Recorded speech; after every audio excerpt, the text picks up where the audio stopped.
տերը չեն եղել, բանը հասել է սրան, որ ծնողի զայրույթը նորից շարժել։ Ինչպես միշտ ծնողը միշտ խաբված է, վերջ։ Այսինքն ձեզ կոնկրետ ասել էին շաբաթ, որ երկու շաբթի կընդունեն, բայց հիմա ասում են, որ Այո, այսօր պիտի 30 ծնող ընդունեին, բայց ինչպես միշտ այս թույլիկ մորքուրները ոնց պատերազմ են թողել փախել, նույնը ծնողից փախեց։ Խույս են տալիս, հանդիպումը խույս են տալիս, վերջ։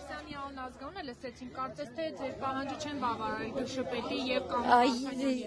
Մենք Արման Սարգսյանին չենք էլ ուզել։ Կներեք, իսկ ով էր ասել, որ պետք է 30 հոգու ընդունեն երկու շաբթի կոնկրետ ով էր ասել։ Անուններով չգիտեմ, այդ օրը ես տեղ չեմ եղել, ամուսինս է եղել, այսօր հանդիպումներ արդեն մենք ենք եկել, բայց չեմ կարող ստույգ ասել։ Բայց ամեն դեպքում նույն իրանց հիմարներից, ավել բան չասեմ։ Վիրավորեք, բայց ով Վիրավորեք ինչ ասում, չէ՞ վիրավորում, ես ուղղակի բառացի ասում եմ, ցիտում են, հիմար են։ Որն էր պատճառը, որ Արման Սարգսյանի հետ չեք ուզում հանդիպել։ Ուրանդ է մարդ։ Իմաստ չեմ տեսնում իր այդ հանդիպման։